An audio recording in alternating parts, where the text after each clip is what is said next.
Narrative creation, narrative thinking. నువ్వు ఎలా ఆలోచించాలో ఒక వాదనని తయారు చేసి, ఆ వాదన అనేది వాస్తవానికి సంబంధం ఉండదు, అలాగే తీసుకెళ్ళి ఒకటి తయారు చేసి దాంట్లోకి నిన్ను కూడా లాగేసేటటువంటి వ్యవహారం. ఇదే ప్రస్తుతం ఆంధ్రాలో మీడియా చేస్తుంది. ఎకో సిస్టమ్ ద్వారా చేసుకొచ్చేది. ముందు సోషల్ మీడియాలో ఒక పోస్ట్ పెడతారు, ఆ తర్వాత దాన్ని పేపర్లు క్యారీ చేస్తే దాన్ని మొత్తాన్ని కలిపేసేసి నిజమని నమ్మించేలా ఒక నేరేటివ్ స్టోరీలు అల్లి దానికి అనుగుణంగా మేధావులతో మాట్లాడించడం, మేధావుల పేరుతో ఉండేటటువంటి వాళ్ళతో ఇది ఒక కథ నడుస్తూ ఉంటుంది. ఇప్పుడు వక్ఫ్కి సంబంధించినటువంటి బిల్లు, దీంట్లో ఏమైంది? లోక్సభలో ఓపెన్గా మిథున్ రెడ్డి మాట్లాడాడు, ఓటు కూడా వేశారు.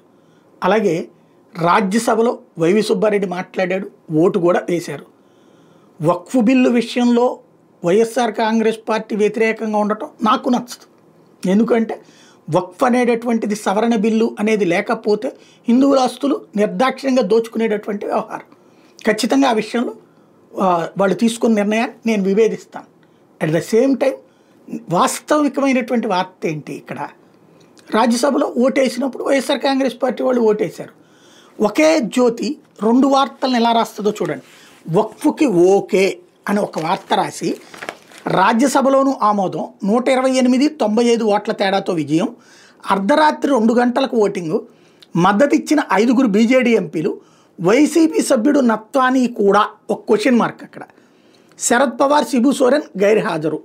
ఇక్కడ నత్వానీ కూడా question mark. At the same time YCP double game, లోక్సభలో వ్యతిరేకం, రాజ్యసభలో మద్దతు. ఇది తెలుగుదేశం అంది అన్నటువంటిది ఏమో చిన్న ముక్కగా రాసి డబుల్ గేమ్ అని ఒక క్వశ్చన్ మార్క్ పెట్టేసి వాళ్ళు చేసి ఉండరు. వాళ్ళు ఆల్రెడీ విప్ జారీ చేసుకున్నారు. పరిమళ నత్వాన్ని ఓటేసాడో లేదో వాళ్ళు చెప్పాల్సినటువంటి అంశం. సరే, పరిమళ నత్వాన్ని వచ్చేటప్పటికి రిలయన్స్ అంబానీకి ఇది వీళ్ళు ఇచ్చారంతే. అతనేం వైసీపీ మాటినేది కాదు, ఏమీ కాదు, గిఫ్ట్గా తీసుకున్నాడు. దానికి బదులుగా ఇక్కడ ఇండస్ట్రీస్ చేసి పెట్టాడు, కొప్పర్తి క్లస్టరు ఇట్లాంటి వాటిట్లో.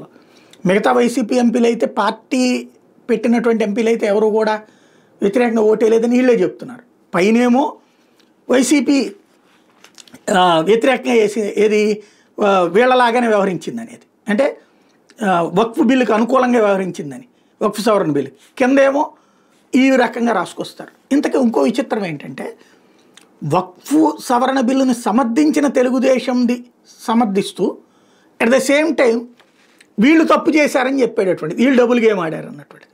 ఇలా ఇప్పుడు వాళ్ళు ఏంటి, అసలు వక్ఫ్ కోసం మేమే ప్రాణాలు పెట్టాం, మేమే అద్భుతమైన మార్పులు తీసుకొచ్చామన్నదేమో అది డబుల్ గేమ్ కాదు, అది చట్టబద్ధమైనటువంటి కాన్సెప్ట్, లేదా అది బాధ్యతాయుతమైన కాన్సెప్ట్.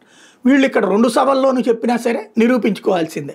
నిరూపించుకుంటూ కాగితాలు చూపించినా సరే నమ్మరు, ఇద్దరు పబ్లిక్గా మాట్లాడినా సరే నమ్మరు. దొంగచాటుగా ఓట్లు వేయాల్సిన పనే ఉంది. అక్కడ 95 ఓట్లు ఉంటే దానికి ఏది 128కి 95కి ఉంటాయి.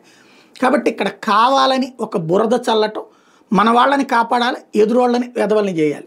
ఇదే కాన్సెప్ట్తో నడుస్తున్న నేరేటివ్ థింకింగ్ జర్నలిజం అయితే నడుస్తూనే ఉంది.